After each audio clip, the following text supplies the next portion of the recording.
Namaskar. In this series of the geomorphology, today we will discuss some topics of the earthquake. As such, we completed the topics related to the earthquake. In this regard, there are little bit informations is not clearly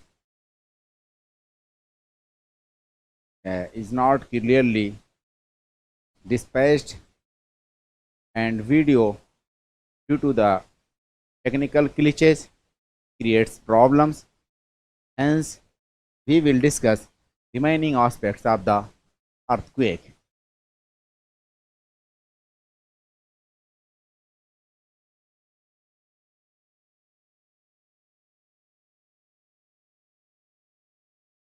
Earthquake, that is the extension part of the earthquake.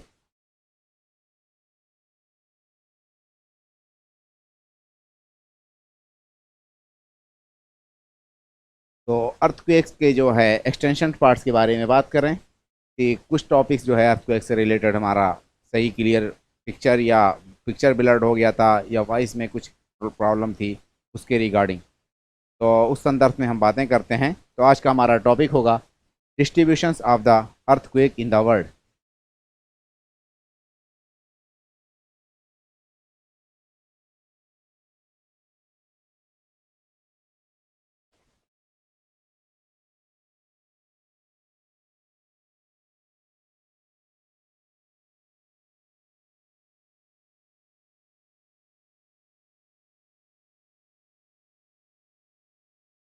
Distribution of earthquake in the world. तो number 1 पे हमारा जो है सरकमपेस्टिक belt.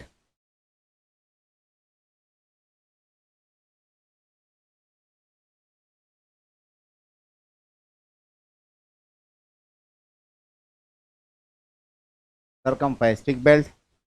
Number 2 पे हमारा जो है mid continental belt.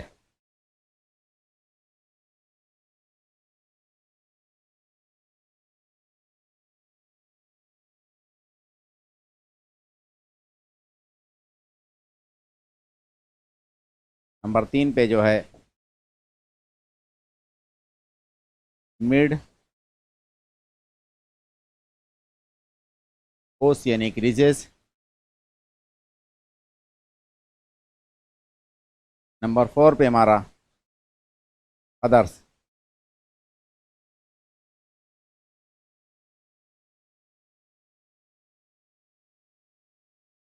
ये सरकमपेस्टिक बेल्ट और mid continental belt both are the convergence plate boundary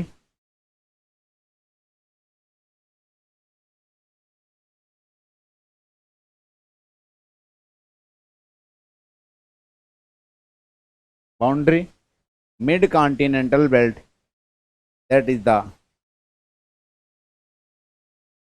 divergence plate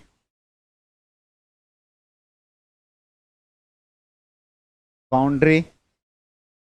others में हम जो है जैसे कि रिफ्ट वैलीज,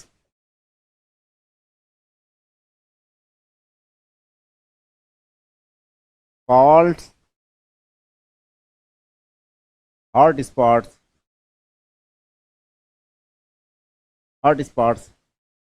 इस तरह से बहुत सारी जगहें हैं, यानी कि intraplate margin, intra plate boundary, record में लिख देते हैं इंट्राप्लेट बाउंड्री। तो today's topic is distributions of the earthquake. In this regard, we can say there are some belts, some areas, some locations where earthquake is nearly occurring 65% out of the total earthquake in the world. In circumpacific belt, earthquake is occurring most of all the earthquakes, while mid-continental belt is the second one, that is facing approximately 21% of the earthquake occurrence, while next one is the mid-continental ridges, mid-oceanic ridges and others. तो हम systematic एक तरफ से पढ़ते हैं। तो number 1 पे हमारा होगा circum Pacific belt. Circum Pacific belt, first of all we will discuss about that, okay, from where it is extension. As such, we describe about its extension in the volcanic videos, in the videos of the volcanoes. Okay, these belts start from the Atlantic, from the Antarctic continents. It starts from the Antarctica and move northward through the Rockies, through the Andes of the Americas. Then this belt turned leftward sides, i.e. western directions, and passes through the East Asian islands of the Western Pacific. These again proceed through the Japan, Philippines, and up to the New Zealand. So this belt make a circumference, this belt make a ring. Due to that, it is called the circumference, Pacific circumference belt. तो number 1 पे हमारा है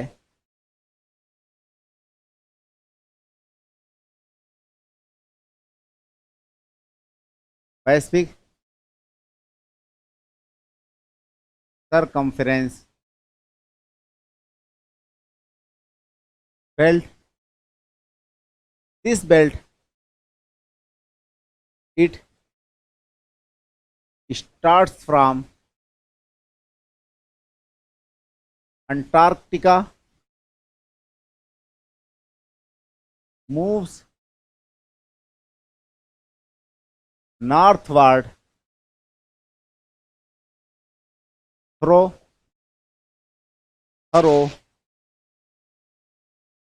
Andes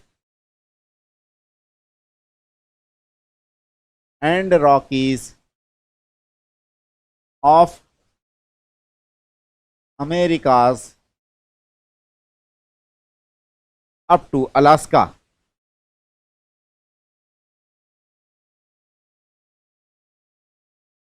Then turn westward side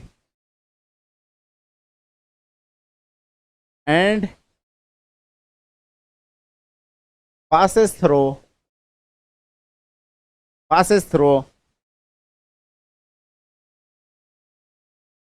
Kamchatka Peninsula of Russia,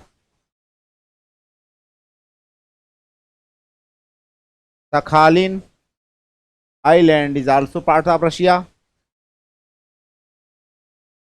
Kuril Islands of Japan.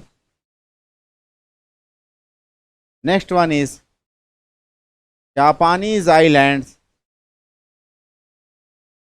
and Philippines up to the New Zealand.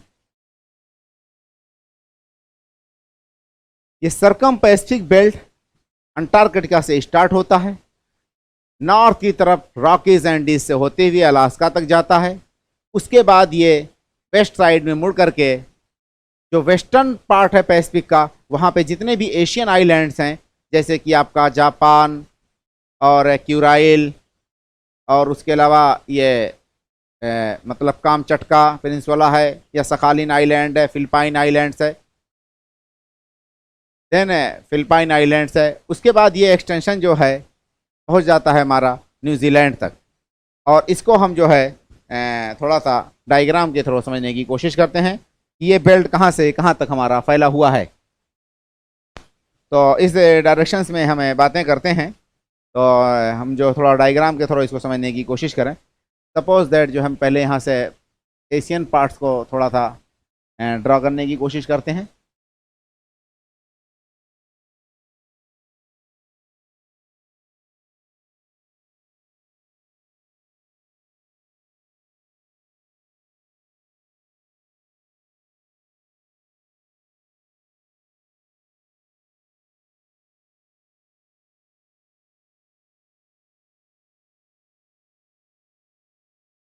ऐसे कुछ है, ऐसे कुछ है। और इसके जस्ट नीचे हमारा जो है ये कहीं पे ऐसे ऑस्ट्रेलिया है, उसके नीचे जो है ये न्यूजीलैंड टाइप कुछ आइलैंड्स हैं, इस साइड में जो है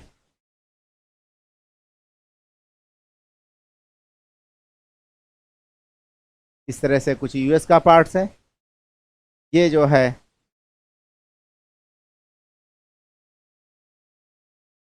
ये साउथ अमेरिका है। अगर हम इसको ड्रॉ कर करके इन आइलैंड्स को, इस जोन को क्लियर करके पिक्चर बनाते, ये जो है एंडीज वाला है, यहाँ पे हमारा जो है एक तरह से एंडीज है, ये जो है एंडीज ब्लॉक है, एंडीज है। ये वाला जो है रॉकीज है, ये जो है अल्यूशियन आइलैंड्स का एक्सटेंशन है, ये कामचटका है, यहीं पे कहीं पे जो है सखालिन है, यहाँ पे जो है क्यूराइल आइलैंड्स वगैरह है, ये जापानीज आइलैंड्स हैं।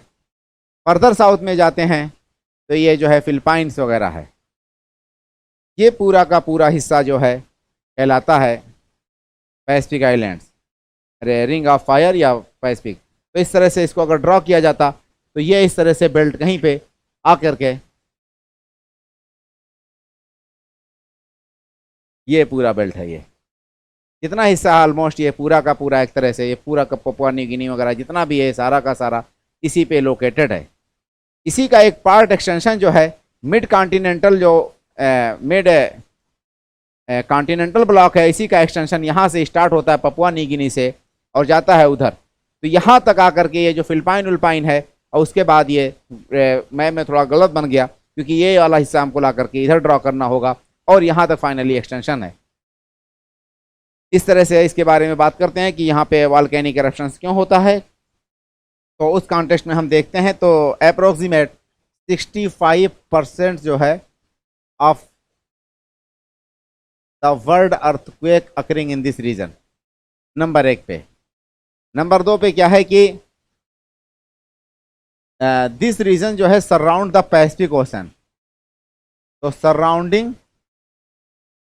द पैसिफिक, ये पूरा पैसिफिक बेल्ट था, पैसिफिक प्लेट है।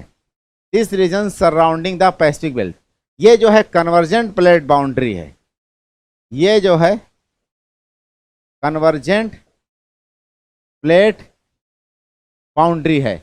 इसमें हुआ क्या, ये जो पैसिफिक प्लेट है, ये जो पैसिफिक प्लेट है ये रॉकीज और एंडीज है, यानी अमेरिकन जो प्लेट है उसके नीचे सबडक्ट हो गई। इस साइड में एशियन जो है प्लेट है, यूरेशियन प्लेट से उसके नीचे सबडक्ट हो गई। ये पैसिफिक प्लेट जो है एक तरह से कन्वर्जेंस बाउंड्री है और इसके अंदर जाकर के सबडक्ट हो गई। तो अगर कोई भी प्लेट किसी दूसरे प्लेट के अंदर सबडक्ट हो जाती है तो उसके कारण वहाँ पे वॉल्केनिक इरप्शंस होता है, उसके कारण वहाँ पे आइलैंड्स वगैरह बनते हैं। और एक चीज़ और भी है कि यहाँ पे अर्थक्वेक होने के चांसेस भी रहते हैं, इसलिए यहाँ पे फ्रीक्वेंटली अर्थक्वेक आता है। अप्रोक्सीमेट 65% दुनिया का अर्थक्वेक इसी रीजन में होते हैं। तो these are the junctions of continental and oceanic plate margin, continental and oceanic plate margin. High magnitude earthquakes and frequency is also high due to the convergence plate boundaries. Low to deep focus of these earthquake, यानी कि earthquake इसका जो है कहीं पे भी mini आप zone पे इस पे फोकस बन सकता है, जनरली डीप में बहुत ही ज़्यादा डेप्थ में फोकस इसका बनता रहता है। यहाँ पे अर्थक्वेक आने के कारण क्या है कि ये कन्वर्जेंस प्लेट बाउंड्रीज है। दूसरे नंबर पे ये एक तरह से ज्वाइंट है, यहाँ पे बहुत सारे ये जैसे कि यंग फोल्ड माउंटेन्स है। दूसरा हम लिख सकते हैं कि यहाँ पे यंग फोल्ड माउंटेन है। तीसरे नंबर पे हम लिख सकते हैं यहाँ पे वॉल्केनिक इरप्शंस होता है, इसके कारण भी अर्थक्वेक आता है। यहाँ पे वॉल्केनिक इरप्शंस यहाँ पे होता है, इसके कारण भी यहाँ पे अर्थक्वेक आता है। नेक्स्ट पॉइंट हम इसमें कह सकते हैं कि subduction zone of the convergent plate, these are the subduction zones of the convergence plate. तो जो कन्वर्जेंस बाउंड्री है, और यहाँ पे एक प्लेट पैसिफिक प्लेट इस साइड में यूरेशियन प्लेट्स के अंदर सबडक्ट हो गई, इस साइड में पैसिफिक प्लेट अमेरिकन प्लेट्स के अंदर सबडक्ट हो गई। तो अगर हम इसको दूसरे मैप के थ्रू समझने की कोशिश करें, मान लेते हैं अगर एक डायग्राम हम दूसरा इसका कुछ इस तरह से ड्रॉ कर लेते हैं। सपोज दैट इस वाले हिस्से का हम अगर ड्रॉ करते हैं, तो ये वाला कोई हमारा मान लेते हैं कि पैसिफिक प्लेट थी। पैसिफिक प्लेट इस साइड से ऐसे मूव की, और ये प्लेट अगर कोलाइड की, टकराई, एक दूसरी प्लेट हमारी है, ये अमेरिकन प्लेट्स है। तो suppose that this is the north America. ये पैसिफिक प्लेट है। पैसिफिक प्लेट जब अमेरिकन प्लेट्स में टकराई, तो यहां पे क्या है कि ये ट्रेंच बनाती है। This is the trench. This zone is known as this. ये पूरा का पूरा जो हिस्सा जो नीचे चला गया, इसी को हम, इसका एक्सटेंशन बहुत ज़्यादा डेप्थ में होगा। ये हो सकता है मैक्सिमम 700 किलोमीटर तक। ये एक्सटेंशन इसका हो सकता है 100 से 700 किलोमीटर तक। यहाँ लिख देते हैं 700 kilometre. This is known as the Benioff zone. The plane of the subducted plate that make a slab of 45 degree overheat, the upsided plate is hanging or plunging. The American plate is hanging, plunging over the Pacific plate. This Pacific plate they subducted underneath of the North American plates, make trenches. These volcanoes, these rock substances burn inside the earth and make volcanoes. और यहाँ पे कुछ इस तरह से cold mountains भी बनता है। यहाँ पे कुछ इस तरह से कोल्ड माउंटेन्स बनता है, जिसको हम रॉकीज वगैरह कहते हैं। इसका बेस्ट एग्जांपल हमारा समझने के लिए ये हो गया। दूसरा, इसी का डायग्राम इधर भी बना सकते हैं कि इस साइड में जापानीज प्लेट है, और यहाँ पे पैसिफिक प्लेट सबडक्ट हो गई और जापानीज प्लेट के अंदर। जापानीज प्लेट और पैसिफिक प्लेट दोनों एक तरह से ओशनिक प्लेट थी। जापानीज प्लेट एक छोटी सी प्लेट थी वहां पे। दोनों अगर ओशनिक प्लेट हैं तो वॉल्केनिक इरप्शंस होगा, और आइलैंड्स बनाएंगे, फेस्टून्स बनाएंगे, आर्कीपिलागो बनाएंगे, आइलैंड आर्क्स बनाएंगे। तो इस वाली कंडीशंस में ये हो गया। नेक्स्ट हमारा जो है मिड कॉन्टिनेंटल बेल्ट है। इसके बाद अगला हमारा टॉपिक है, इसी के अंदर जो है दूसरे नंबर का जो है मिड कॉन्टिनेंटल है।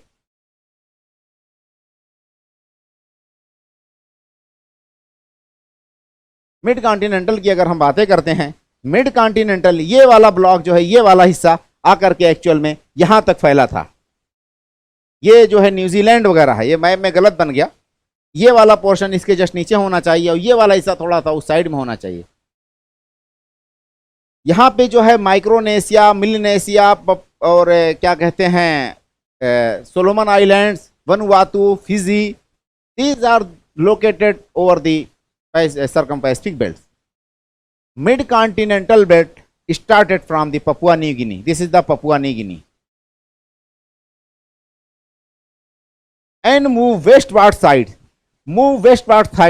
through the Celeb Islands, through the Java, through Sumatra, then turn northwards through the Myanmar and Burma. The whole Himalayan blocks is located over this mid-continental belt. These whole Himalayan blocks covered by mid-continental belts. This mid-continental belt further proceed westwards and goes through Hindu Kush, Zagros, Elbrus of Iran, and move toward the west through the Anatolian Plateau, Ponting Mountains, up to the Spain, जिसको हम वहां पे कह सकते हैं Gibraltar. तो this belt extended from Gibraltar, the tip of the the tip of the Spain, there is a small minute country located here there in a Mediterranean called as the Gibraltar. This belt starts from Gibraltar up to the Papua New Guinea, known as the mid continental belt. तो mid continental belt के बारे में हम फिर से systematic बातें करते हैं। फिर से mid continental belt from Papua New Guinea to Gibraltar, Papua New Guinea to Gibraltar. इसको डायग्राम के थ्रू अगर समझा जाए यहाँ पे तो बेटर होगा। सपोज दैट डायग्राम अगर हम किसी दूसरे कलर से बनाते हैं, मानते हैं कि ये जो है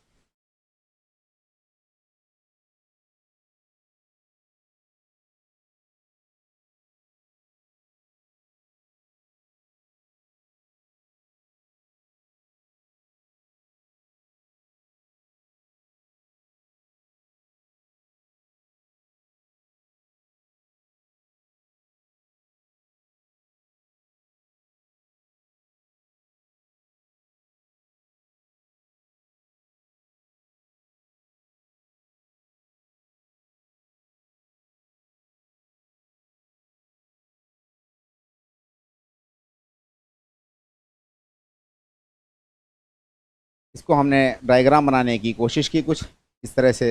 अफ्रीका का अगर ब्लॉक होगा कुछ हमारा, ये अफ्रीका का पार्ट हो गया। यहाँ पे कुछ माउंटेन्स हैं, उन माउंटेन्स के बारे में बात कर लें। This is the Atlas, here alpine mountains यानी कि आल्प्स, हियर मतलब कि पॉन्टिंग एंड टॉरस, ये जो ईरानियन प्लेटू है इसमें जो है जगरोस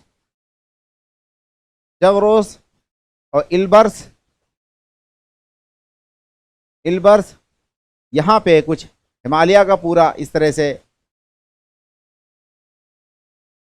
से कुछ हिमालय का है। ये वाला ऊपर जाकर के हिंदू कुश है। यहाँ पे थोड़ा सा सुलेमान, किरथर वगैरह रेंजेस हैं। उसके बाद यही वाला बेल्ट आगे जो है यहाँ पे अंडमान निकोबार है। उसके बाद यही आगे जाकर के एक्सटेंशन हो जाता है। अगर हम इसको डॉटेड लाइन से ड्रॉ करते तो हम ये समझते कि ये वाला बेल्ट, ये पूरा जोन आपका इधर यहाँ से, ये जो है जो टिप है स्पेन में, ये स्पेन है। यहाँ पे जो टिप है इसी का नाम जो जिब्राल्टर है। यहाँ से ये पूरा जो है एक तरह से, ये इंक्लूडिंग सऊदी अरब जो भी है, ये पूरा हिस्सा इस तरह से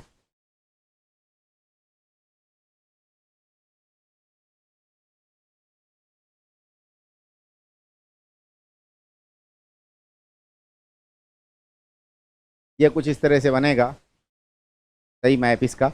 ये पूरा का पूरा हिस्सा, this is known as the well known as the mid-continental belt. This mid-continental belt is located over the convergence plate boundary. Located over the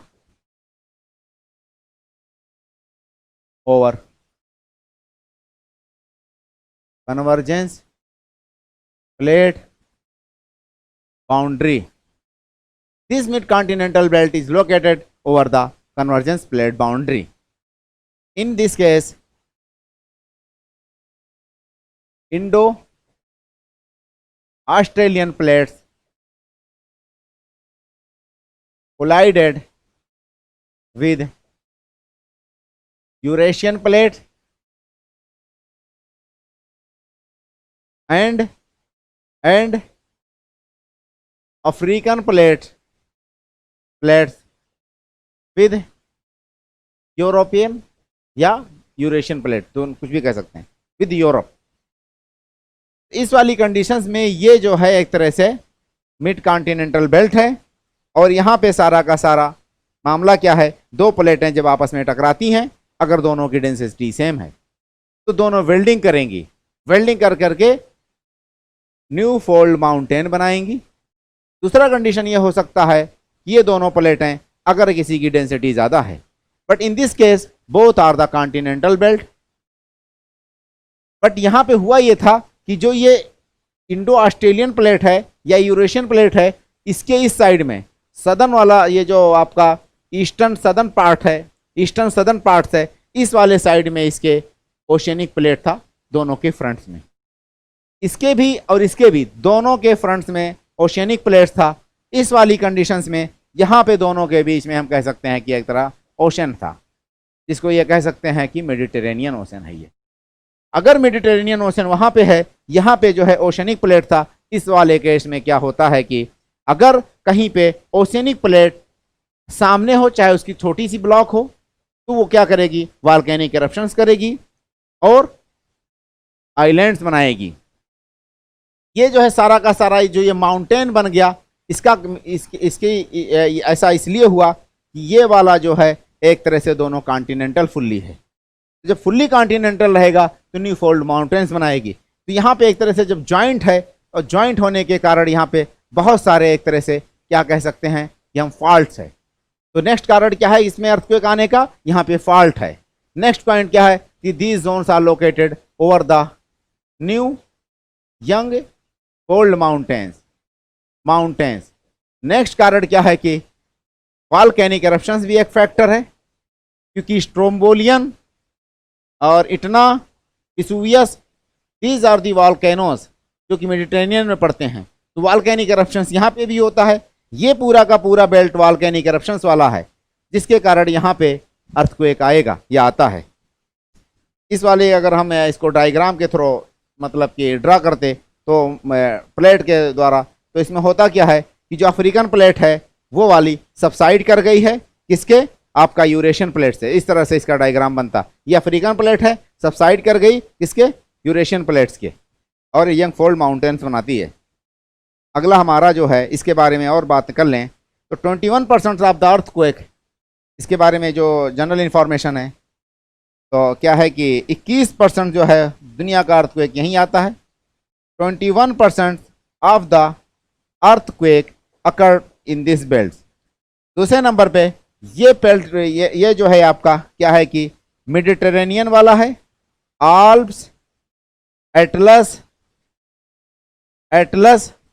and central Asian mountains, Himalaya, उसके अलावा हिमालय के बाद जो है ये बर्मा वाला जो है बेल्ट, वो वाला जो माउंटेन्स जो भी बर्मा में है आपका अराकान योमा वगैरह, तो अराकान योमा या बर्मा या म्यांमार वगैरह का जो है।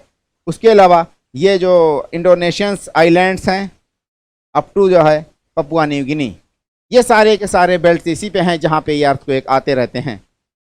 नेक्स्ट पॉइंट्स क्या है कि यहाँ बहुत ही ज़्यादा हाई मैग्नीट्यूड्स का अर्थक्वेक आता है क्योंकि ये जो है प्लेट जॉइंट्स पे है, लेकिन इसका जो वो होता है क्या कहते हैं फोकस बहुत ही शैलो रहता है, बहुत ही सरफेस के नीचे रहता है, ज़्यादा डेप्थ में इसका अर्थक्वेक मतलब कि फोकस नहीं होता। तो हम कह सकते हैं कि earthquake occurred here with the shallow focus, earthquake occurred here with shallow focus.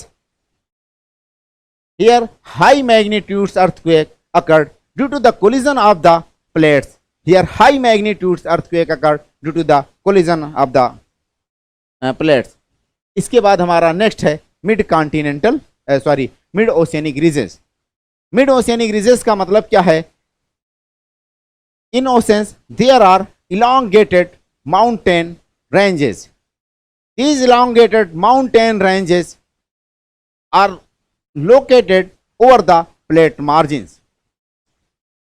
These mountain ranges located over the divergence plate margin. In this case, two plates move away from each other and lava upwelling, lava eruptions and ejections is taken place over these faults, over these margins. These lavas are deposited over these margins and formed ridges.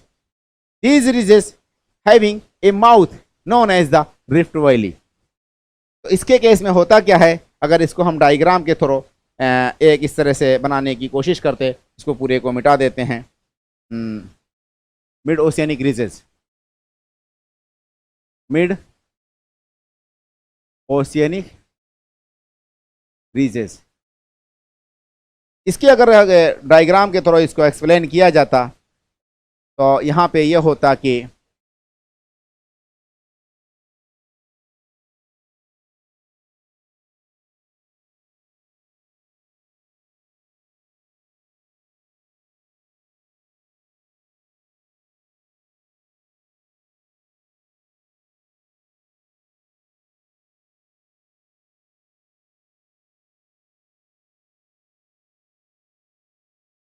थोड़ा सा मिटाना पड़ेगा, गलत बन गया।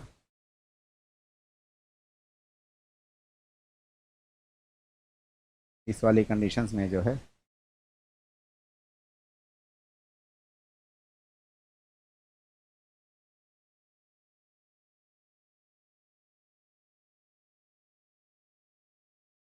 ये मान लेते हैं कि मतलब कि अटलांटिक ओशन है, और अटलांटिक ओशन वाले कंडीशंस में ये वाली प्लेट जो है पूरी की पूरी यूरेशियन प्लेट्स है या अफ्रीकन प्लेट्स है, ये मूव कर रही है इस डायरेक्शंस में। तो यहाँ से लावा जो है रेगुलर निकलता रहेगा, लावा जो है इधर से इरप्शंस होता रहेगा।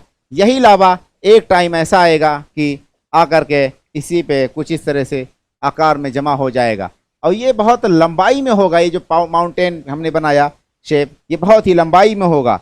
इसमें जो ये गैप है यही एक रिज है, जिसमें सॉरी ये रिफ्ट वैली होगी, जिससे कि लावा निकल रहा होगा और दोनों साइडों में ऐसे जमा होता रहेगा। ये लंबाई में होगा। ये वाले बेल्ट को इधर जो है एक तरह से पुश करेगी, इस हिस्से को इधर पुश करेगी। इसको मिड ओशियनिक रिज भी कहते हैं। मिड ओशियनिक रिजेस जो है इसकी बेस्ट एग्जांपल हम कह सकते हैं कि mid Atlantic ridge, mid Indian ocean ridge, next है ईस्ट पैसिफिक राइज। अब यहाँ पे जो भी आइलैंड्स वगैरह इसके आसपास में लोकेटेड हैं या इसके ऊपर सिचुएटेड या लोकेटेड हैं, सारे में अर्थक्वेक आने की प्रोबेबिलिटी या संभावनाएं सबसे ज़्यादा होंगी। तो इस वाली कंडीशंस को हम यहाँ लिखेंगे कि these areas are located at divergence plate boundary, number 1 पे। नंबर 2 पे plates move in opposite directions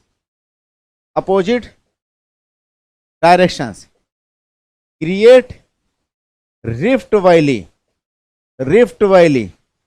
next क्या है कि lava upwelling taken place from this rift valley, lava taken place from this rift valley. इस rift valley से lava निकल करके इसके ऊपर जमा हो रहा है। तो जब लावा नीचे से निकलेगा तो एक तरह से इसमें प्रेशर बनाएगा तो सीस्मिक वेव जनरेट होंगे। दूसरा क्या है कि अगर यहाँ पे फॉल्ट है तो सीस्मिक वेव बहुत ही फ्रीक्वेंटली आएगा। तो एक तरह से हम लिख सकते हैं यहाँ पे frequent seismic waves can be observed here. Next number पे शैलो फोकस। अर्थक्वेक यहाँ पे जो आता है उसका फोकस बहुत ही शैलो होता है, और लो मैग्नीट्यूड का अर्थक्वेक आएगा यहाँ पे, लो मैग्नीट्यूड्स का इसमें अर्थक्वेक आता है। तो ये कैरेक्टर्स हो गए हमारी जो है मिड क्या कहते हैं ओशियनिक रिजेस का। अब हमारे पास एक और है जो हमने बताया था अदर्स। अदर्स के बारे में अगर हम बातें करें, एक टॉपिक हमारा नंबर है शायद कि कौन सा नंबर है ये 3 हो गया, ये 4 है। तो अदर्स को हम कह सकते हैं यहाँ पे 4 नंबर पे हमने लिखा अदर्स इंट्राप्लेट मार्जिन। जब कोई भी प्लेट है उस प्लेट्स के मार्जिन पे, बाउंड्री पे तो ज्वाइंट है, रप्चर है, फ्रैक्चर है, वहां पे अर्थक्वेक आएगा। कभी कभार in some cases earthquake occurred inside the plates beyond the plate margin. Why such phenomena happen? There are many factors. Sometimes the crustal blocks या lithospheric rocks is very thin and lava, magma या seismic waves very easily can reach over the surface. If there is the lesser amount of the superincumbent load of lithospheric blocks, the underlying rocks would create problems in such regions, and volcanic eruptions, seismic waves can be observed in these areas. Such areas are very well known as the hot spots. तो others में हम बात करते हैं तो इसमें क्या हमारे नंबर पे हॉट स्पॉट्स हो गया। उसके अलावा जो है आपका रिफ्ट वैलीज, रिफ्ट वैलीज, उसके अलावा यहाँ पे जो है दूसरी कुछ ऐसी कंडीशंस हैं जैसे कि आपका फॉल्ट्स वगैरह भी यहाँ पे कुछ पाया जाएगा। तो फॉल्ट्स वगैरह भी हम कह सकते हैं, फॉल्ट्स वगैरह भी इसमें लिख सकते हैं हम। नेक्स्ट नंबर पे हमारा जो है यहाँ पे रिफ्ट वैली मतलब एक तरह से फॉल्ट ही होता है ये। नेक्स्ट नंबर पे वॉल्केनिक एरप्शंस वहाँ पे होता हो। इतने फैक्टर्स हो सकते हैं कि वहाँ पे जो क्रस्टल ब्लॉक है बहुत ही थिन हो, बहुत ही पतली अगर क्रस्टल ब्लॉक है या लिथोस्फेरिक लेयर है तो नीचे से आसानी से सीज्मिक वेव्स या आपका वॉल्केनिक एरप्शंस हो करके ऊपर वाले रॉक को इन्फ्लुएंस करेगा। दूसरा कारण हो सकता है कि वहाँ पे रिफ्ट वैली हो। अगर कहीं पे भी रिफ्ट वैली है तो रिफ्ट वैली का मतलब कि प्लेट्स ऐसी है कि चाहे पैरेलल मूव की हो प्लेट्स या अपोजिट डायरेक्शंस में, और वहाँ पे क्रैक डेवलप हो गया हो, जैसे कि ईस्ट अफ्रीकन रिफ्ट वैली है। ईस्ट अफ्रीकन रिफ्ट वैली जो है इसके बारे में अभी हम बातें कर लेंगे। फॉल्ट्स है और वॉल्केनिक एरप्शंस भी अगर कहीं इंट्रा प्लेट्स पे होता हो तो वहाँ भी अर्थक्वेक आने के चांसेस हैं। तो इस कॉन्टेक्स्ट में हम जो एरियाज़ हैं कहाँ कहाँ पे ये वाला फेनोमेना पाया जाता है, तो एरियाज़ के कॉन्टेक्स्ट में हम बातें करें नंबर 1 पे, तो एरियाज़ में जो है पेनिनसुलर प्लेटू ऑफ इंडिया जिसमें जो है, उसके अलावा north China, Mongolia, east Africa, और ये जो है hot spot volcano of Hawaiian islands. तो इस वाले में क्या है कि एरियाज़ की बात करें अगर हम, peninsular प्लेटू of India, peninsular प्लेटू of India number 1 पे। पेनिनसुलर प्लेटू ऑफ इंडिया में जो है यहाँ पे अर्थक्वेक कहाँ कहाँ पे आता है, तो देखिए रिफ्ट वैली ऑफ जो है नर्मदा, तापी, सोन, और हमारा जो है ये गोदावरी एंड डेक्कन ट्रैप, उसके अंदर भी रिफ्ट वैली है, इसलिए यहाँ पे पेनिनसुलर प्लेटू में अर्थक्वेक आता है। दूसरा रीज़न अगर हम बात करते हैं इसमें अर्थक्वेक आने का, तो नॉर्थ चाइना का ब्लॉक है कुछ, नॉर्थ चाइना, और उसके अलावा जो है मंगोलिया, वहाँ पे भी इस तरह से कुछ कंडीशंस हैं जहाँ पे अर्थक्वेक आता है। उसके अलावा East African rift valley, East African rift valley के बाद ये जो है hot spot region of Hawaiian islands. Hawaiian islands की अगर हम बात करते हैं, और एक दूसरा जो है रीयूनियन आइलैंड्स, वो भी जो कि इंडियन ओशन में है। हवाईयन आइलैंड्स जो है ये पैसिफिक ओशन में है, ये अमेरिकन सोवरेंटी पे है के अंदर है। वहाँ पे जो है पर्ल हार्बर है जहाँ पे जापान ने सेकंड वर्ल्ड वॉर में अटैक किया था। ये हवाईयन आइलैंड्स की अगर बात करें तो हवाईयन आइलैंड्स क्या है, ये हॉट स्पॉट रीजन है। हॉट स्पॉट रीजन का मतलब कि suppose that this is the Pacific plate, और यहाँ पे कहीं पे हवाईयन आइलैंड्स है। तो यहाँ पे अर्थक्वेक या वॉल्केनिक एरप्शंस क्यों हुआ, उसका कारण क्या है कि बहुत ही थिन लेयर है क्रस्ट की। If intraplate margin is covered by the thin layer of the crustal blocks. These thin layers can face the seismic waves and volcanic activities, because the volcanoes can push these layer and create a faults and fractures, and lava upwelling will be taken place. क्योंकि अगर कहीं पे पतली करस्ट होगी तो वहां पे जो सुपर इनकम्बेंट लोड है वो कम होगा। तो जब अगर सुपर इनकम्बेंट लोड कम है उस एरियाज में, तो उसका मतलब कि वहां का जो मेल्टिंग पॉइंट है वो भी घट जाएगा। अगर मेल्टिंग पॉइंट घट जाएगा तो लावा बहुत जल्दी से एक तरह से या तो बर्न हो जाएगी, मेल्ट हो जाएगी, या बॉयल होने लगेगी। तो बहुत यानी कम टेम्परेचर पे लावा बॉयल होने लगेगी, जबकि टेम्परेचर तो उसमें वही रहेगा, लेकिन जितने टेम्परेचर में उसको बॉयल होना चाहिए वो टेम्परेचर का बॉइलिंग पॉइंट हमने घटा दिया। कैसे घटा दिया? क्योंकि जो ऊपर की लेयर है वो बहुत ही थिन है, पतली लेयर है क्रस्ट की। तो लावा अगर बर्न होगी तो वहां पे बहुत ज्यादा गैसेस, वेपर्स या लिक्विड फॉर्म में क्रिएट हो जाएगा लावा। वही लावा नीचे उसका वॉल्यूम बहुत ज्यादा बढ़ जाएगा, उसमें कोई अगर स्पेस नहीं होगा निकलने का तो भी उसमें थ्रस्ट जनरेट होगा, और फाइनली जो क्रिस्टल ब्लॉक यहाँ पे पतली थी वहां से आकर के उसको रिमूव करके वॉल्केनिक इरप्शन होना शुरू हो गया।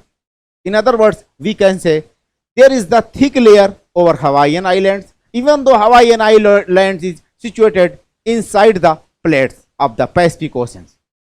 This thin layer is not capable to exert a weight या pressure through the superincumbent loads. If superincumbent loads is reduced, the melting point beneath this of the magma chambers will be reduced. If melting point is also decreased, lava, plumes and magmas will be melted and forms gases, vapors, and the volumes of these substances inside the earth will be increased. If volumes increase, they create a thrust. These thrusts push these rocks, remove these rocks and start volcanic eruptions. इस तरह से यहाँ पे volcanic eruptions होगा, और उसके अलावा साथ में अर्थक्वेक वगैरह भी आता रहेगा। तो ईस्ट अफ्रीकन है, उसकी कंडीशंस ये है कि ऐसे पूरी की पूरी ईस्ट अफ्रीका की ब्लॉक जो है एक तरह से दो हिस्सों में डिवाइड हो गई, और बीच में एक थ्रस्ट या एक तरह से रिफ्ट वैली क्रिएट हो गया।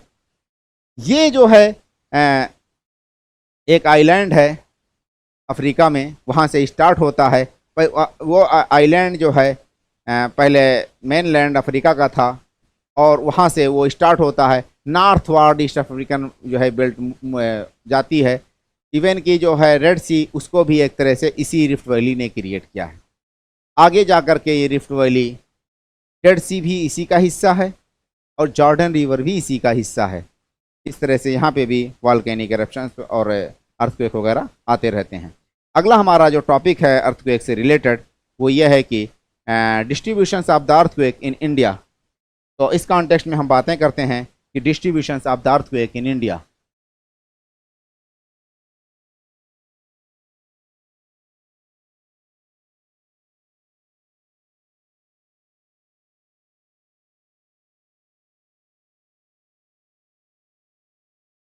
इन इंडिया, या दूसरी भाषा में ये कहा जा सकता है कि seismic zones of India, major seismic zones of India. We can divide India into 4 seismic zones. India can be divided into 4 seismic zones. हम इंडिया की जो है अर्थक्वेक को कॉन्टेक्स्ट में बातें करें तो इंडिया को 4 सीज्मिक जोन्स में हम डिवाइड कर सकते हैं। इस संदर्भ में इंडिया जो है 4 सीज्मिक जोन्स में डिवाइड किया जा सकता है। उसमें जो है क्या है कि पहले नंबर पे जोन 5 है जहाँ पे सबसे ज़्यादा अर्थक्वेक आता है। उसके बाद जो है जोन 4 है जहाँ दूसरे नंबर पे अर्थक्वेक आता है। तीसरे नंबर पे हमारा जो है जोन 3 है जहाँ पे उसके बाद अर्थक्वेक आता है। उसके बाद जोन 2 है जहाँ पे लो अर्थक्वेक आता है। जोन 1 में कोई अर्थक्वेक नहीं आता। तो इस तरह से हमने 4 जोन में और इंडिया को डिवाइड किया। अगर हम उसको टेबुलेशन फॉर्म में ड्रॉ करते हैं तो ज़्यादा बेटर होगा। इसके बाद हम इसके बारे में बातें करेंगे कि इंडिया के वो एरियाज जहाँ पे अर्थक्वेक आया उसके क्या क्या कारण है, because UPSC and PCS examinations में asked in the main exams what are the major causes of occurring the earthquake in certain blocks compare to the other regions. तो इस कॉन्टेक्स्ट में हम इंडिया को 4 सीज्मिक जोन में divide कर सकते हैं। तो नंबर 1 पे हम यहाँ लिखते चलते हैं जोन 5। नंबर 1 पे जो है हमारा जोन 5 है, जोन 5 हो जाएगा ये जोन 4 हो जाएगा, जोन 3 हो जाएगा, जोन 3 के बाद ये जो है जोन 2 हो जाएगा। यहाँ पे हमने लिखा जोन 5, जोन 5 के बाद जोन 4 हो जाएगा, जोन 4 के बाद हमारा हो जाएगा zone 3, sorry zone 3। Next number पे हमारा जो है जोन 2 है, नेक्स्ट नंबर पे हमारा जोन 1 है। यहाँ पे कोई भी earthquake, no seismic and no earthquake, no earthquake या नो सीज्मिक जोन। इसलिए इंडिया को हमने 4 जो है जोन में डिवाइड किया। मेजर जो है 4 सीज्मिक जोन हैं, 4 वेव्स हैं। तो नंबर 1 पे इसमें क्या है कि इंटेंसिटी, तो अर्थक्वेक प्रोन जोन यानी कि अर्थक्वेक प्रोन जोन्स, ये जो है इसको हम इस तरह से लिखें कुछ। नंबर 1 पे यहाँ पे लिखते हैं अर्थक्वेक प्रोन जोन्स, ठीक है। नेक्स्ट नंबर पे हमने लिखा मैग्नीट्यूड्स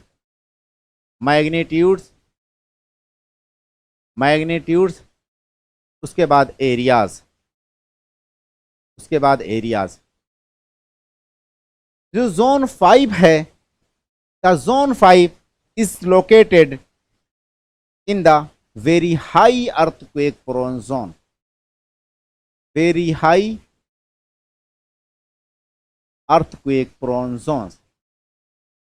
ये सब्जेक्टिव मतलब कि एक तरह से हमने क्लासिफिकेशन किया पहले नंबर पे, very high earthquake prone zones. Zone 4 is located in the high earthquake prone zones. Zone 3 is located in the medium earthquake prone zone. Zone 2 is located in the low earthquake prone zones. एक तो हमने ये जो है division कर दिया। दूसरे number पे हमने यहाँ पे ये कहा, तो अगर इस तरह से लिख दिया जाए। नेक्स्ट नंबर पे हमने मैग्नीट्यूड्स की बातें की। मैग्नीट्यूड्स की अगर हम बातें करें तो इस कॉन्टेक्स्ट में हमारा जो है मैग्नीट्यूड्स का मतलब क्या है, the energy generated after the seismic waves is measured by the Richter scale. On that basis we can divide these zones, well known we can say it क्या कहते हैं मैग्नीट्यूड्स. तो जोन 5 है उसमें जो है 8 मैग्नीट्यूड्स और मोर, इसमें हम लिख सकते हैं मैग्नीट्यूड्स में equal to 8 or more magnitude at Richter scale. हमने शॉर्ट फॉर्म लिख दिया Richter scale. Equal to 8 or more magnitude at Richter scale. Next number पे जोन 4 की अगर बात करें तो इसमें 7 to 9 मैग्नीट्यूड. जोन 4 की अगर हम बातें करें 7 to 7.9 है, 7 to 7.9 7.9 magnitude at Richter scale. Richter scale पे 7 से लेकर के 7.9 तक मैग्नीट्यूड्स का अर्थक्वेक जोन 4 में आता है। जोन 3 है उस पे जो है 5 to 6.9, जोन 3 है उस पे 5 to 6.9 मैग्नीट्यूड्स का अर्थक्वेक आता है। जोन सेकंड में हमारा लेस देन 5 है, जोन सेकंड में लेस देन 5 मैग्नीट्यूड्स है, लेस देन 5 मैग्नीट्यूड्स का अर्थक्वेक हमारा जो है जोन सेकंड में आता है। अब इसको याद करना पड़ेगा क्योंकि ये पीटीयूटी में इस तरह से पूछा जाता है। Equal to 8 or more magnitudes at the Richter scale in zone 4, in zone 5।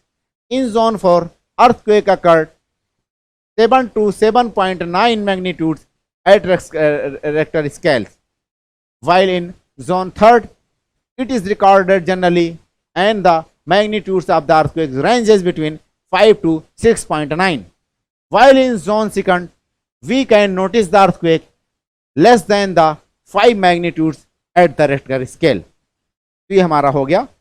Next point क्या है हमारा इसी में, एरियाज। एरियाज की अगर हम बात करें तो जोन 5 में जो हिमालयन बेल्ट हैं उसके मैक्सिमम पार्ट्स हैं। तो इसमें कश्मीर वैली, कुल्लू, कांगड़ा वैली, हिमाचल प्रदेश में लिखते चलें। तो इस वाली कंडीशंस में हमारा जो है Kashmir valley, Kashmir valley, Himachal valley यानी कि कुल्लू एंड कांगड़ा, उत्तराखंड का जो आपका ऋषिकेश, अरे सॉरी ये जो उत्तरकाशी है, उत्तरकाशी और चमोली डिस्ट्रिक्ट है mainly, Uttarkashi, Uttarkashi and Chamoli district, ये वाला जोन जो है उत्तराखंड में है। यानी कि टेढ़ी गढ़वाल जो है उसका एकदम northern part, core northern part जो है वहाँ पे है। उसके अलावा जो है नॉर्थ ईस्टर्न बिहार यहाँ पे भी है, नॉर्थ ईस्टर्न बिहार। उसके अलावा जो है north east India, north east India यानी कि उत्तरी पूर्व राज्य जो है उसमें भी 7 and 8 सिस्टर्स जो है। उसके अलावा जो है हमारा अंडमान निकोबार आइलैंड ग्रुप्स जो है उसके अंदर भी आता है। नेक्स्ट हमारा जो है गुजरात में एक पॉकेट्स है कच्छ, इन गुजरात, कच्छ इन गुजरात, इतने जगहों पे हमारा जो है जोन 5 वाला अर्थक्वेक आता है। जोन 4 की बात करते हैं तो ये जो यहाँ कश्मीर से लेकर के नॉर्थ ईस्ट इंडिया यानी पूर्वांचल हिल तक पूरा का पूरा हमने बात किया अर्थक्वेक का। इसमें कुछ एरियाज ऐसे हैं जो सदर्न पार्ट्स हैं हिमालय का, वहाँ पे जोन 4 वाला अर्थक्वेक आता है। तो यहाँ लिख सकते हैं कि rest parts of Himalaya, Himalaya. Next number पे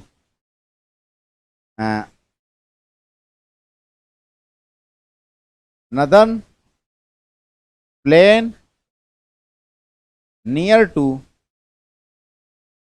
टू हिमालयाज, हिमालय के पास में जो नदर्न प्लेन है उसके अंदर, शायद दिल्ली में भी हमारा जोन 4 का ही अर्थक्वेक आता है। दिल्ली में भी हमारा, दिल्ली में भी हमारा यही अर्थक्वेक आता है। जोन 3 की बात करते हैं अगर हम, तो ये मीडियम अर्थक्वेक जोन है। ये सदर्न पार्ट्स ऑफ जो है पेनिनसुलर प्लेटूज, इसमें ज़्यादातर हिस्सा जोन 3 में हमारा जो है पेनिनसुलर प्लेटूज हैं। पेनिनसुलर प्लेटू में जैसे कि नर्मदा, तापी, अभी हम बातें करते हैं कि नर्मदा, तापी वगैरह बेल्ट में क्यों अर्थक्वेक आता है। उसके अलावा जो है हमारा Godavari and Western Ghats, Western घाट, गोदावरी, गोदावरी, वेस्टर्न घाट्स, ये जो हमारा जोन 3 में है। Remaining parts of the peninsula around these beside the third zone. इसमें हम लिख सकते हैं कि area adjacent to the third zone, area area area adjacent to third zone. हमने एक डायग्राम बनाया जिसके थ्रू पूरे इंडिया के अर्थ को समझाने की कोशिश की। The seismic zones of India, the whole India can be divided into 4 seismic zones, but we started these seismic zone with the 5th ranks. Why?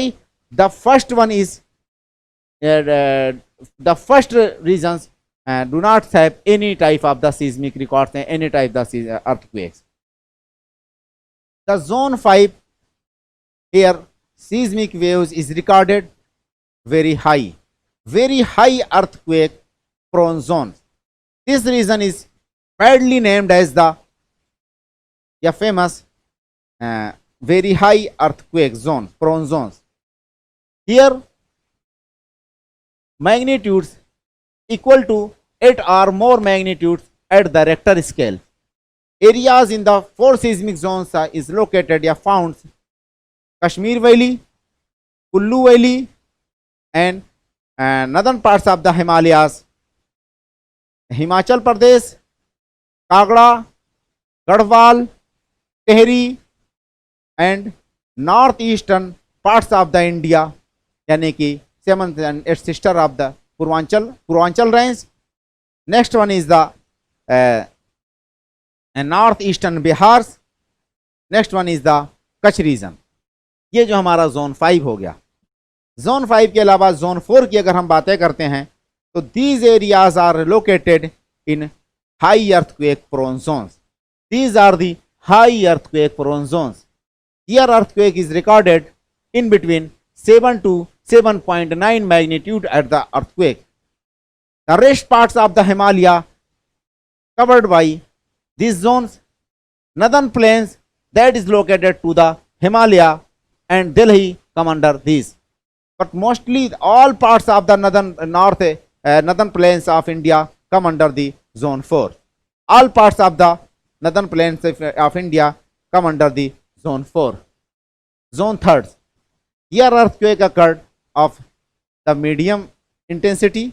We can say medium earthquake prone zones with the intensity with the magnitudes at the magnitudes that ranges 5 to 6.9 at the Richter scales. The peninsular plateau is the preeminent place where the 3rd zone is covered. Mostly parts of the almost Narmada, Tapi, Godavari. The regions which is having the fault and rift oil is covered under the in peninsular areas covered under 3rd zones. Western Ghats is also having the fault regions. We will discuss later. The second earthquake prone zones, the low earthquake prone zones, less than 5 magnitudes is recorded here. Area adjacent to the 3rd zone come under the 2nd zone. वो areas जो कि 3rd के आजू बाजू में बच गए उनको हम 2nd प्रोन जोन्स में रखे हैं। फर्स्ट वाले के अंतर्गत कोई भी अर्थक्वेक नहीं आता। अब इसके बारे में बातें कर लें सिस्टमैटिक एक तरफ से। तो सबसे ज़्यादा हमारा जो है अर्थक्वेक प्रोन जोन अगर कोई रीज़न है तो वो हिमालय का है। तो इस कॉन्टेक्स्ट में अगर हम बातें करते हैं तो नंबर 1 पे हमारा ये हिमालय हो जाएगा।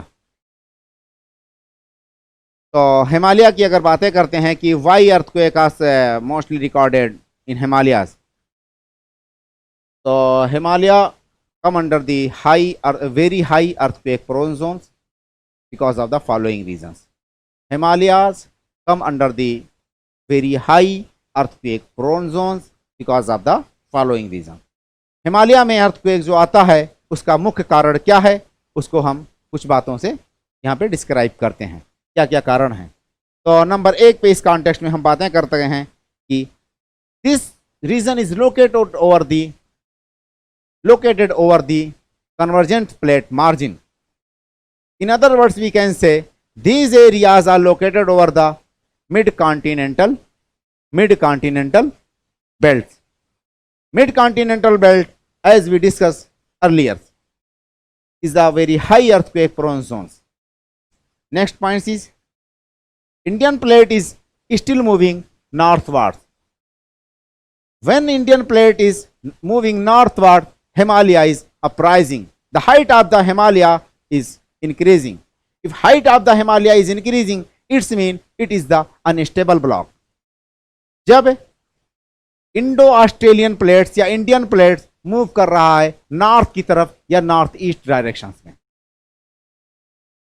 और वो थोड़ा उसके अंदर पेनिट्रेट कर रहा है या एक तरह से सबडक्ट होकर के जा रहा है, जब वो सबडक्ट हो रहा है तो हिमालय की हाइट बढ़ रही है। एक दूसरा वर्जन है थ्योरी की। एक थ्योरी ये है कि दोनों अगर कॉन्टिनेंटल ब्लॉक हैं तो दोनों क्या करेंगे, आपका वेल्डिंग हो जाएगा, जिस तरह से कोई चिपकाते हैं वेल्डिंग होकर के इस तरह से फोल्ड माउंटेन बनाएंगे।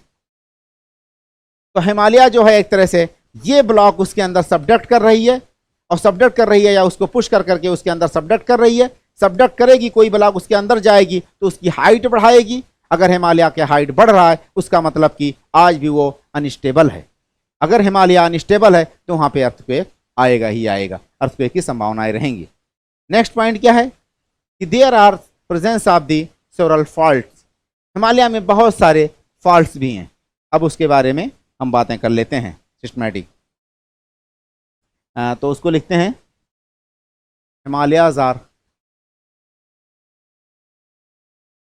Himalayas are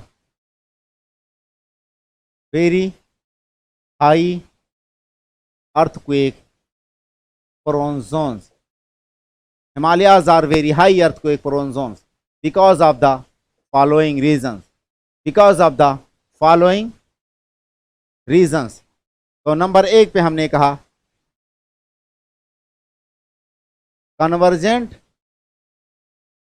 प्लेट बाउंड्री, यानी Himalaya is located over the convergent plate boundaries. दूसरी भाषा में इसको लिख सकते हैं कि it is located at the mid continental belt. Next कारण हमने बताया कि इंडियन प्लेट मूविंग नॉर्थ और north east directions, it subducted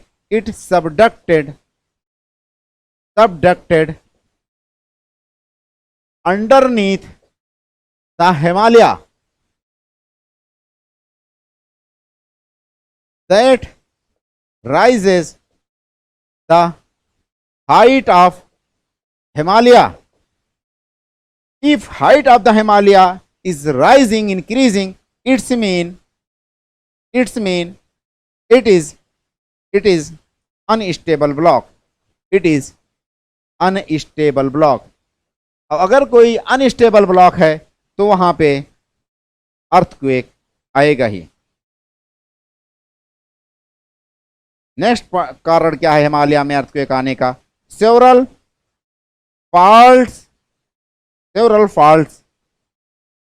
and rifts are found in Himalaya में बहुत सारे फॉल्ट्स या रिफ्ट वैलीज पाए जाते हैं जिसके कारण वहां पे अर्थक्वेक आता है।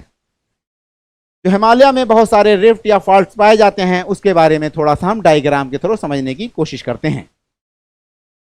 ये तो नंबर 1 पे अगर हम बातें करते हैं तो Indus Tsangpo suture zone, mid central thrust, main boundary thrust and Himalayan frontal fault. तो जैसे कि हिमालय जब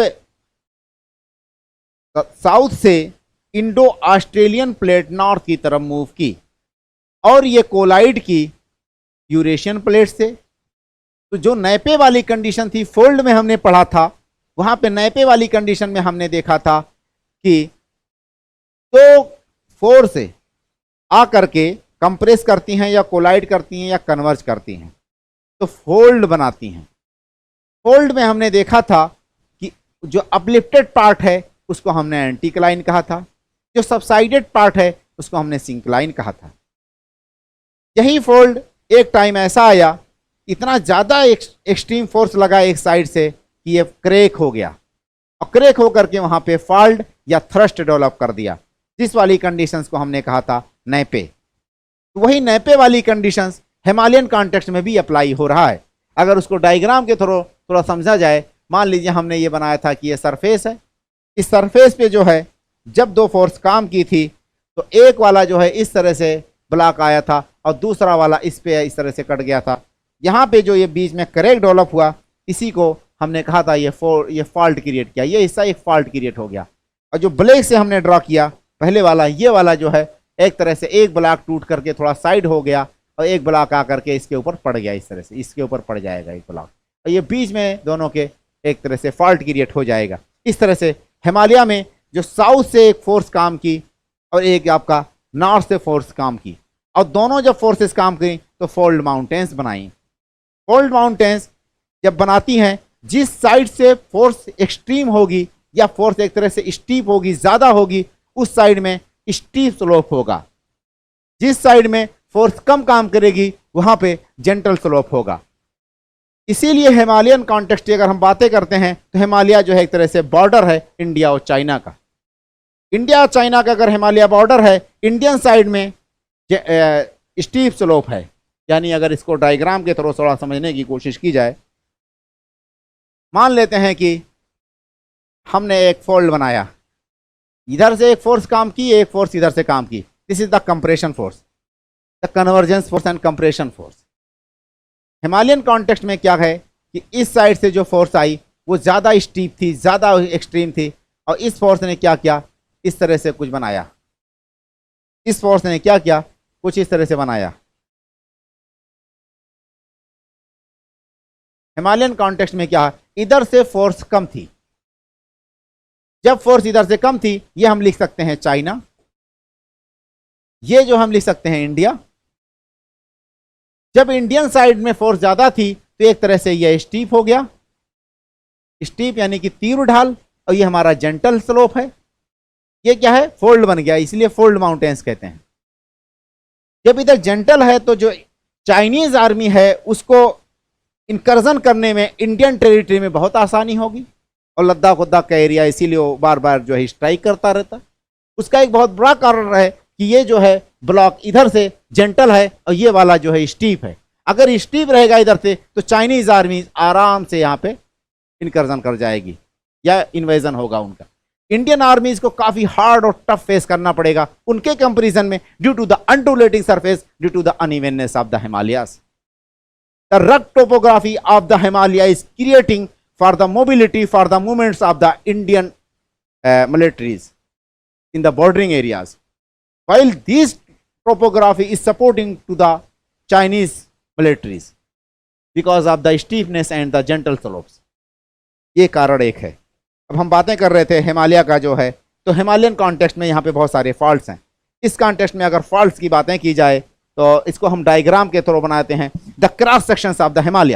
हिमालय का क्रॉस सेक्शन अगर ड्रॉ किया जाए तो एक बंदा अगर मान के चले हरिद्वार में खड़ा है, यानी कि सदर्न पार्ट्स ऑफ हिमालय, और उसको क्रॉस करके चाइना तक जाना है, नॉर्थ की तरफ मूव करके जाना है, तो कौन सा माउंटेन पड़ेगा, कौन सी वैली पड़ेगी, कौन सा फॉल्ट पड़ेगा, उसको हम यहां ड्रॉ कर देते हैं मैप के थ्रू। सपोज दैट एक बंदा अगर यहां से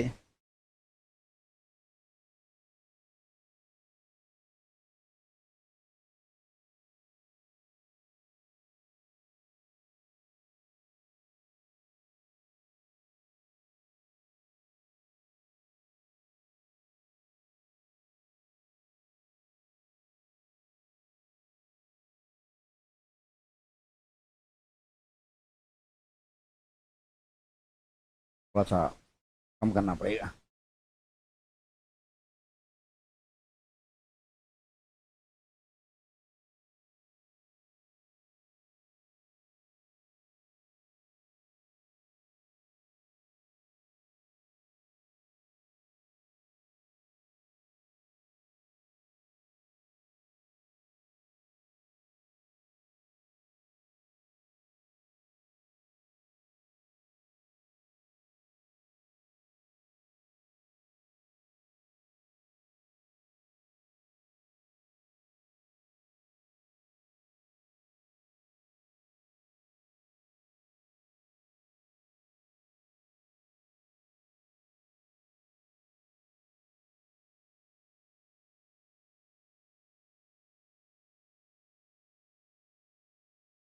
यहाँ पे हमने सपोज दैट ये बना लिया जो है एक तरह से, इसको हम लिख सकते हैं Shivalik range.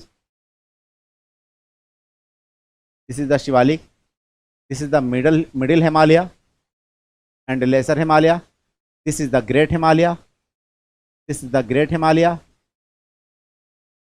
This is trans Himalaya, this is trans Himalaya.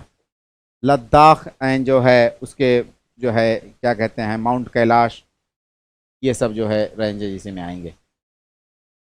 यहाँ पे अगर हम रिफ्ट वैली ड्रॉ करते हैं तो this is the Indus Tsangpo zones. थोड़ा इसको क्रॉस करके ड्रॉ किया जाए ताकि लगे कि ये फॉल्ट है। This is the Indus Tsangpo zone, Indus Tsangpo, this is the Indus Tsangpo suture zone, this is the Indus Tsangpo suture zone. Next हमारा जो है मेन सेंट्रल थ्रस्ट है। नेक्स्ट हमारा जो है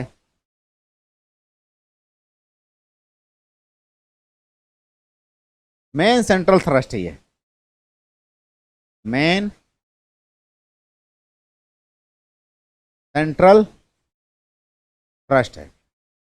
नेक्स्ट नंबर पे हमारा main central thrust, main boundary thrust, ये वाला हमारा जो है मेन बाउंड्री थ्रस्ट है ये।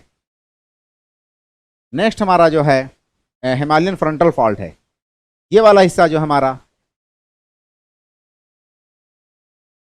ये हिस्सा हमारा जो है हिमालयन